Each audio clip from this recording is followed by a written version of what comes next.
Welcome, everyone, to a Divinity short. We have rebranded ourselves as Divinity Podcast from Tuesday Night Smite, which we were formerly known as. And obviously now we're also renaming our shorter episode versions of the podcast from TNS Short to Divinity Short. And that's what this thing's going to be. Concept's still the same. Short talk about one topic only. And today's topic that we're discussing is going to be the swap of supports between NRG and Obey. Obviously, within the last 1.5 weeks, we've heard about EmilZy going to NRG and iRaffer going to Obey, which basically means both teams have just switched their supports. So, Sabo, what are your thoughts on that? Well, when I first heard the news about iRaffer going to Obey, which was only like yesterday or the day before, I automatically thought that Obey got the better end of this. My point being is that iRaffer is a two-time world champion. He's had that success at a pro league level, albeit with his teammates like Yaman and adapting and Emilito, but still that you had to count that towards something where EmilZy has really only found the success on an Obey team that he was picked up for. Like, prior to this year, prior to Season 4, EmilZy was considered a good support, but not a championship caliber support. And so, in my opinion, Obey got the better end of the deal by picking up the two-time world champion iRaffer. I'm kind of of the opposite opinion. I think that the trade is better for NRG, because I think when you look at the NRG roster, the weak link for a very long time has been iRaffer, or the weakest link out of them, right? It's not like he was ever someone who was actively holding the team back. It was just the team itself that kind of dropped off. And iRaffer, he was the weakest link in my opinion. And due to that, I think it's a great change that they bring in EmilZy, who is, first of all, one of the best supports in EU and in the entire world right now, at least in my opinion, again, and who is also not the weak link on his Obey roster, right? There are weaker players there when you think about it. I think Ataraxia is a weaker player overall or less important player overall for Obey than EmilZy was, and I think Salia is the same thing, right? You're bringing in a middle of the pack team from a middle of the pack player from a team that's about equal to yours to replace your weakest player, and that's why I think it's probably a pretty good deal. See, I originally thought you were going to just throw shade at Zelia. I didn't think you was going to throw shade at Ataraxia too, but I understand your point. Rappers seem to be the weakest of the 5 members on a really good roster. But you got to also take into account that he was the captain of NRG. He brought the team together. He's the one who discovered the talent of adapting and of Yemen and brought them together and put them on a team, and eventually won the world championships 2 times. Yeah, I think he deserves a lot of respect for that, obviously, right? Giving these players that hadn't really previously been given a lot of chances this massive of a chance and taking them as far as he did, right? I'm not trying to take away from that accomplishment of his. I'm saying that I think if you want to win a world championship again, I can definitely understand why you would be making this move. And I think it's a good move, because I think you have more of a chances to win the next world championship after a period of restructuring, after a period of adjusting your team's style to what EmilZy is going to want to do in the next season, right? I haven't once said that NRG picking up EmilZy was a bad move. I've stated that I like iRaffer to Obey better than EmilZy to NRG. Okay, good. Because 2 reasons. Again, like I said earlier, EmilZy has only found success in Season 4 with Obey. Prior to that, he was considered good, but he didn't have the the success, the track record to prove that typecast of being a good support. Raffer, for the better part of 3 seasons, has been the top of the support role in EU. Second reason is I could see this very much being like a Polar Bear Mike thing. New team, new faces, completely re-energized. Raffer comes in season 5, ready to go, and ready to prove himself again. So we can't underestimate the role that the amount that factor has on a team's success. Again, Polar Bear Mike coming from what was it? Allegiance. Allegiance, yeah. When he retires from Allegiance, and then he's brought back to play support for E United, re-energizes him, gets him a brand new team, all that good stuff, and look where they're at now. They're world champions. So this could be a good thing for Raffer too. Yeah, you don't need to remind me of that. But I'm gonna say it again. Yeah, I know. And yeah, I think the move can help Raffer, right? I think that's something that can happen. But I want to offer up a bit of justification for why EmilZy maybe hasn't been as recognized as a top support in the past, and you have to consider absolutely that he is very young, right? I think he's still 17, if I'm not mistaken. And that is that's an extremely young player, right? And Raffer's history obviously is allowed to go way further back because there's a certain maturity, I think, required to even becoming an SPL level player. And I think EmilZy's only really reached that in the last couple of years.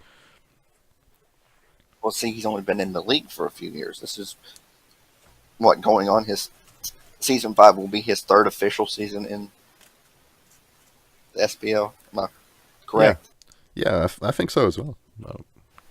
He had a team in season 3, right? Look at the other supports that have had 3 years, and look at him, and you see that the other supports that have 3 years and don't have, or have the same amount of success as EmilZy has, no longer in the league. Well, which ones are you specifically thinking about here?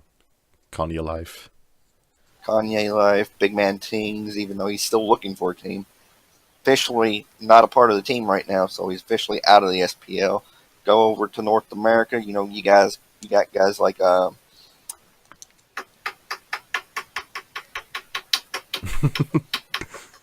Ionic. No, he wasn't the only one. He wasn't the one I was like, though. Dare to Care. Dare to Care. What was Pain Devion. Well, Pain Devion is that. Well, yeah, Pain Devion's a good one because they're similar players, similar track records, and about the similar amount of success. Yeah. So you're upgrading, as far as the new generation of players, a new way of thinking from the support role. Yeah, you're getting an upgrade in EmilZy or Raffer, but he has yet to prove that he can play at a top level consistently, like Raffer has. EmilZy, what was his first team? It was like, that is going way back. Honestly, I have no clue. Let me find it out real quick. It was like Sanguine in season 3, or some shitty team in season 3. London Conspiracy. Yeah, well, London Conspiracy. Where they were not a they shitty at? team, though. Like they were not a shitty team, right? They were middle of the pack. And then the team fell apart, and they were never heard of again. Well, they split. That's all that really happened. Yeah, and where are the 5 other members? See, that's even more of an accomplishment if you're bringing 5 players who aren't that good, 4 other players who aren't that good to the middle of the pack in the league. But my point is, though, he has only had the tremendous success over the past year when he got on that Obey roster. Before then, he was considered talented, but nobody wanted him. Like, they didn't want to pick him up. Yeah, because support in EU has always been a very competitive role, right? We've had some of the best supports in the past from EU, and we still have a lot of great supports from EU, right? And who were the two on top of that? iRaffer and Trickstank. Yeah. Everybody else was below them. Yeah. And now EmilZy's come in, and he's also part of the top three, of the clear top three, whereas iRaffer has dropped off to a certain degree. And yeah, if iRaffer can revitalize himself, then he can be better again than EmilZy. I think the change of scenery helps iRaffer better more than I think it does EmilZy. I don't think EmilZy needs to get any help, right? I think the form he is in currently is amazing, and if he can keep that form, then iRaffer's gonna have to step it up quite a lot to overtake EmilZy. Say iRaffer, gets the word of the day, revitalized, and starts playing at a top level again, and he's playing in that amazing form that he played in during the Season 2 Worlds, where he was a big part of that. The reason why that team was able to win the Worlds, or throughout Season 3 when he played a very important role there. Who is better in that case, EmilZy at his best or iRaffer at his best? Right now, you got to say it's the two-time world champion. And so a revitalized iRaffer playing at the top level is better than EmilZy right now. You've got to consider two things here, right? First of all, that level hasn't been hit by him in basically 2 years, basically since this World Championship of Season 2. And I forgot what my other point was. Or I got 3 points actually. Let me tell you the third before we go on to the second, because the third is EmilZy is still developing, right? EmilZy, since his days on London Conspiracy and Cringe Crew, has improved a ton. And he has still improved during his time of Obey, and I think he's still going to improve. And I think once he's reached his peak form, when he's a bit older, when he, has played with a top team for an entire season again, that he's going to potentially peak higher than iRaffer ever has. And my second point, which I remember now, is that EmilZy's never had the same support structure around him, right? The same structure of the rest of the team being as dominant and as strong as iRaffer's was, because NRG was the clear number one team in EU and the fairly clear number one team in the world in Seasons 2 and 3, right? In the later portions of those seasons. And iRaffer, I think, was made to look a lot better by having that than if he had been on a worse team like EmilZy was. See, I still think you're underestimating the contributions of iRaffer to that NRG team, because he was the captain. It was his baby. He brought all those players together. He had the eye for the talent. And he was captain throughout the entire time on that team. Adapting never took. Adapting wasn't the captain. And Melita wasn't the captain. Yaman, who would think Yaman wants to be captain because he is a very quiet guy. So there's that. But yeah, for the entire time, as Epsilon or Panthera or NRG, he was the captain. All those personalities, all those best in the world players, he managed those players. And there's not very big of a downgrade going from NRG to Obey, because Ataraxia is considered one of the top hunters in Europe. Pretty Prime might be the best mid laner in Europe. Captain Twig is no slouch.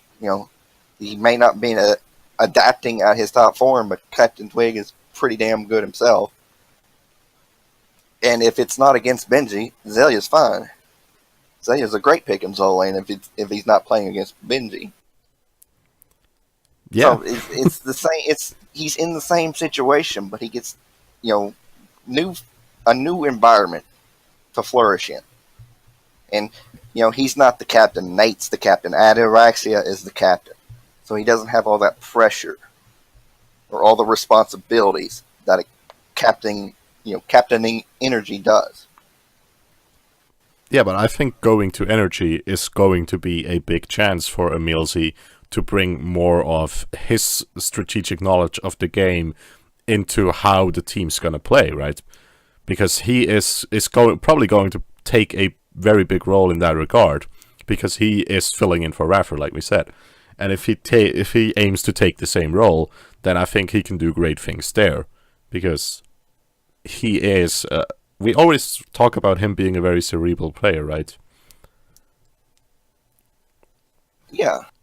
Yeah. I mean, in the support role, you have to kind of be cerebral, though, because you're not going to be the one doing all the damage. You're not going to be the one getting all the kills. You got to outthink people. You got to outsmart your opponents as a support, more so in that role than any other role. Yeah, but what I mean by that is by EmilZy even being on the more cerebral end of support players, specifically, I think you have him. If you give him the ability to lead a team, I think he's going to do it, and I think he's going to do it well. Or the chance to lead a team. I think he's going to do it well. And if an energy, if a team with the mechanical skill of energy is being led by someone as cerebral as EmilZy, I think things can turn out great. See, that's where we differ, though. I don't think he's the leader on this team. I think adapting takes over as leader of this team. I hope he doesn't. I mean, that's all I have to say about it, right? If they want to fight for leadership here, specifically for the in-game shot calling that they're gonna do, I think they should give it to EmilZy. If they fight over it, then yeah, it's not gonna work, because it's going to be a team that's fighting among themselves. But if they hand it to EmilZy, then I think that team can do great work. Because again, like you said, if you compare them role by role to the Obey guys, you have them being about even, or the energy team being better overall, right? Emilito against Ataraxia, Emilito wins. Then adapting against Twig, adapting wins if you're talking about assassin junglers, right? Which are basically the meta right now, from how I understand it. Yeah, basically. And if you talk about mids, Prime is better overall, but Yaman is very fucking close. And if you talk about solos, Maniac is better than Salia. And I'm not debating that, really. I'm not debating any of that. It's... When I said, these two teams are very, very close, Emilito's not like 1,000 times better than Ataraxia is. They're very close in skill level. Yaman's pretty damn good, even though Pretty Prime's probably the best mid in Europe. Adapting, considered one of the best players in the world. Captain Twig is no slouch, and Zelia can hold his own against Maniac. That's been a matchup in this whole lane in Europe for the better part of 4 seasons now. Yeah. It's, for me, EmilZy going to energy, being the new guy on that team, is where I don't, that's where I see maybe one of the other 4 players, or one of the other 3 players that have been a part of that roster for 3 years now, takes over shot calling and takes over being the leader of that team. And if that happens, your entire point about EmilZy being cerebral, yeah, that plays a factor in the overall shot calling, but it's not like he's going to be the sole purpose of why they do everything. it's going to be mainly adapting or Emilito or Yaman or one of those three. Raffer going to obey, where Ataraxia is clearly the captain, and Twig makes all the calls because that's what Twig does. There's not as much pressure on Raffer as it used to be when he was captain of Energy. That relief, that relief of pressure causes him to be, get back to being really good like he was. Yeah, there's always a chance, right? And I think there's chances for a similar thing happening to the rest of the Energy roster if they decide to actually let EmilZy take that responsibility, right? And I think if I was the Energy guys, part of the deal that I would make if I'm deciding to bring in a new support is that we're going to try and have him lead us in the game, because that's what we're used to. And the different style of leadership is going to be what could revitalize us, right? And that can go over the entire team, whereas in the Obey roster, if they don't change things fairly drastically calling-wise, I think the only person who can get revitalized is going to be Raffer, right? Because he's joining a new team. If Energy plays very different from what they used to, the entire team can profit off of that, especially if EmilZy tweaks things specifically to make the system more adjusted to the different players on the roster. So yeah, I think if they allow him to call, then it's going to be great, like I said already. If they don't, then the team could have issues depending on how whoever's going to be calling is going to be doing it, right? Well, when you think of roster swaps of this magnitude, the grade A support for grade A support, I think it comes down to the growing pains. And if you're Energy and you're having EmilZy call the shots and be that leader in game, there's going to be a lot more growing pains, everybody getting used to how he likes to call things. And then it's going to be Raffer just filling in that support role, and Obey letting the rest of Obey doing what they're used to and what they've been used to for the better, since the team has formed. Yeah, I think so there's it's going to be a quicker transition for Raffer, and so it's going to be a better performance from Raffer, and he's going to be able to, this Obey team is going to be better than they were prior to that, because Raffer is that good of a player.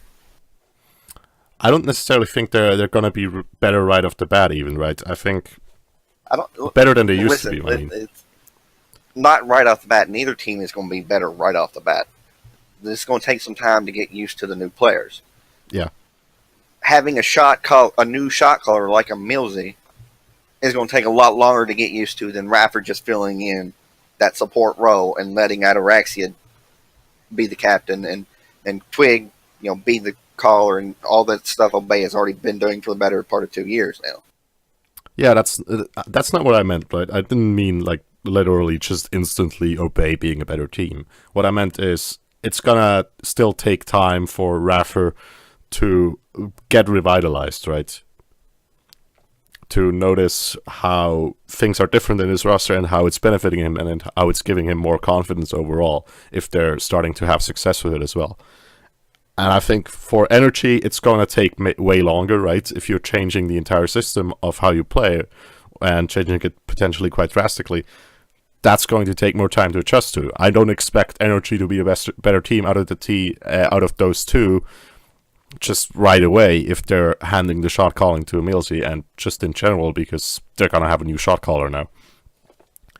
And what I expect them to do, Energy, is I expect them to be better during the later portions of the split and during the later portions of the season. Unless they make more adjustments, of course. Because I think the system that EmilZy can design for them is going to be better than the one they previously had. in the long run, that could happen. Um, Pretty much the days of instant gratification. If something's not working, change it, get rid of the person. That's gone with how the new league is set up. So yeah, you're right that it could end up NRG could end up being the better team later on. In the fall and in the build up to Worlds. Obey is going to find more success early with this change because it won't be reliant on how good iRaffer is playing right away. As long as the rest of the team is doing their thing and playing as good as they are, and iRaffer is allowed to take time to get used to the team and used to the situation. End of the spring, summer split, if we have a summer split, that's where Obey is going to shine. So I see it's going to happen a lot earlier for Obey than NRG. I expect both of these teams to be at Worlds next year, though, regardless of who their support is. The rosters, all 5 players on both rosters are, some of the top players in Europe, so I expect them to be there at the end. Yeah, I think depending on how many teams get to qualify for the World Championship, those two should be among the ones to make it. Right? Depends a bit on how many can go, right? If NA steps it up massively, and I mean by that not NA excluding the guys from United, of course, because they are very good. If they step it up, then and take spots away from EU, right, for the World Championship, then maybe we won't see one of those there because EU's got a bunch of other great teams that we could see, right? Rivals obviously still going to be sticking together and they could be amazing. Then you've got the players that are on the DIG roster, depending on what they're going to be doing, because I still think they haven't officially announced anything yet. Yeah, only 3 rosters in Europe have announced. That's Rival, Obey, and NRG. Yeah, so depending on what the rest of EU does, we kind of have to wait and see what Obey and NRG are going to be able to do. But I think the change could be positive for both of them, right? For Obey, generally, if iRaffer finds a good form again and somehow gets back to that Season 2 level, and for NRG, if EmilZy brings in a new system and that system manages to work out better for them than their old one did.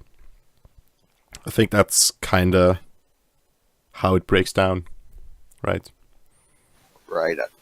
I think iRaffer getting to relax because, a lot of his Twitter, a lot of his tweets that were towards the end of the summer and the beginning of the fall, he was disappointed. He was burnt out with the game. And some of that could be, the pressure of being a captain, taking that responsibility off his shoulders and letting him relax and enjoy the game again. Yeah, and it could just be, right, that he needed a change of scenery, and a switch to Obey, I think, is definitely gonna present that for him. It's a chance for iRaffer to relax, and it's a chance for EmilZy to prove himself. Yeah. That's what this is.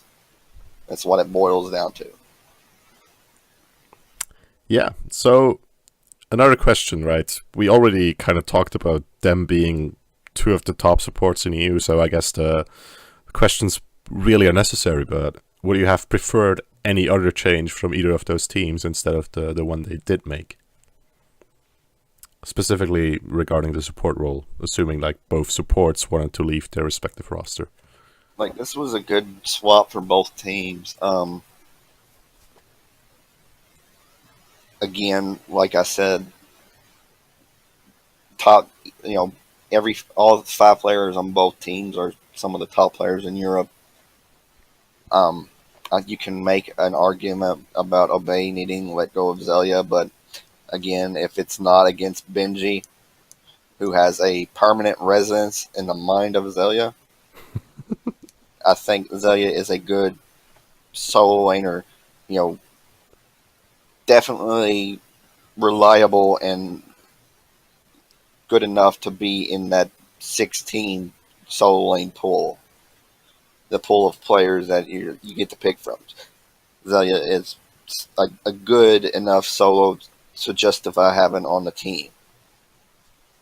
All the other players, all other 9 players on the teams, on both teams, you know, good. They're what I want to see. They're the type of players I want to see. They got the talent. Obviously, they got the talent of being in the pro league. It's everything is good.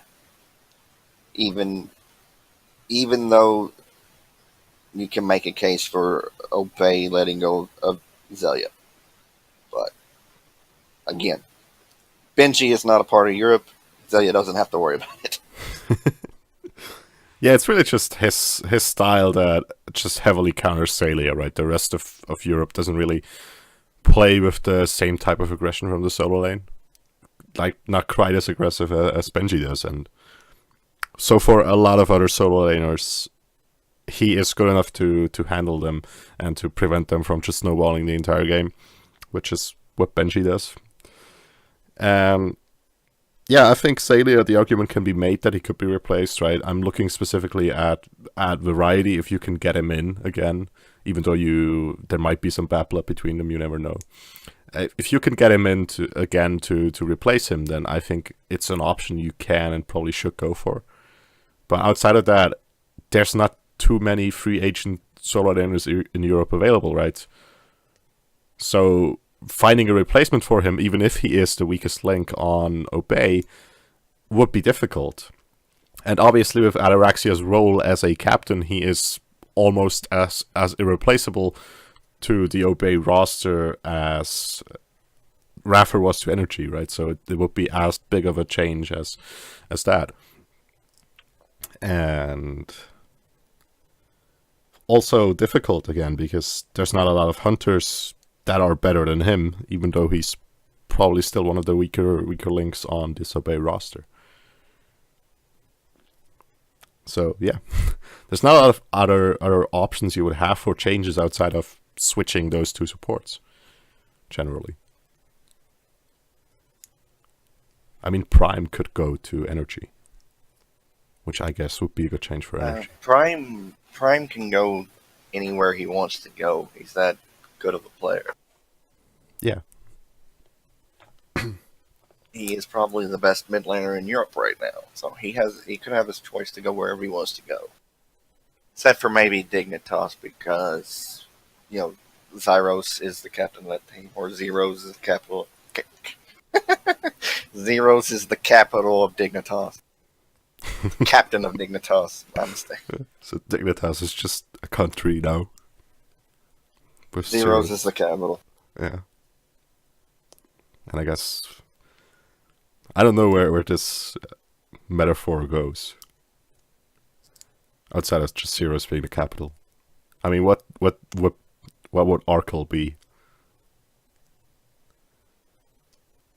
in the Dignitas country? In the country of Dignitas, Zeros is the capital. Trixtank is the government building. And Arkle is the janitor.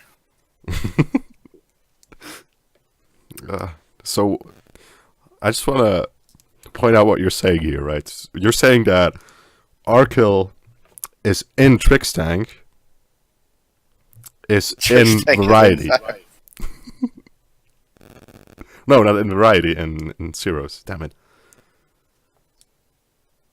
But that's what you're saying. And Cuvo Fred is the president, and Variety is the name of the street the Capitol building is located on. Yeah.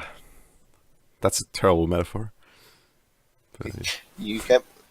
It was a mistake on pronunciation on my part. You're the one who wanted to go further into it. Yeah. I regret that decision. So I just made up the most insulting roles I can think of. They're gonna love you for that, by the way. They don't know who I am, and we're probably never going to meet. Well, I'm gonna tweet at them. Gonna Do it. I hope you do. Maybe they like the show and they tune in and get other people to tune in. yeah. Tweet at them. Tweet at everybody. Yeah. Come listen to the asshole that is Sabo. He'll insult you even though he's not that good at the game. Hey, you don't need to be better than someone to insult them. Anyway, I think that's really all there is to discuss about this topic, right? I'll ask you where you were going with that, but okay, we'll move on. Well, I'm just saying, that's a general statement. That's generally true, right? It works the same with criticism. You don't have to be someone better at something to criticize someone at being bad at that thing, you know? I can say that... You just summed up all of Smite Reddit. You know that, right? I can say that No Numbers is not a good enough solo laner to play in a team competing for the World Championship. Now you're throwing a guy that has to leave the league to join the army under the bus. Yeah, because he can't fight back. You're a special human being. You're a special human being. It's just an example, okay? Okay, I'm gonna use an example that's not gonna upset anyone because they don't have any idea what it is. I can say that Smiths in the end of his time at G2 was a garbage AWPer. But that doesn't mean I'm a better AWPer than Smiths. And no one's gonna get that reference. Because it's CSGO. You're right, because I don't even get it. Yeah, it's CSGO. That would be why. Yeah. Anyway, people who watch CSGO are gonna get it. If they've been watching it for like 2 years. Anyway, I think that's all we have to say about this topic, right? Yeah, I'm done. Yeah, it's actually a short Divinity short this time around. So, yeah.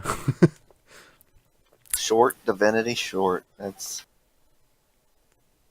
Yeah. Good play on words. Good play on words. Well, we've done what we were supposed to do. Again, just to reiterate for the both of us, I think, I summed it up pretty well.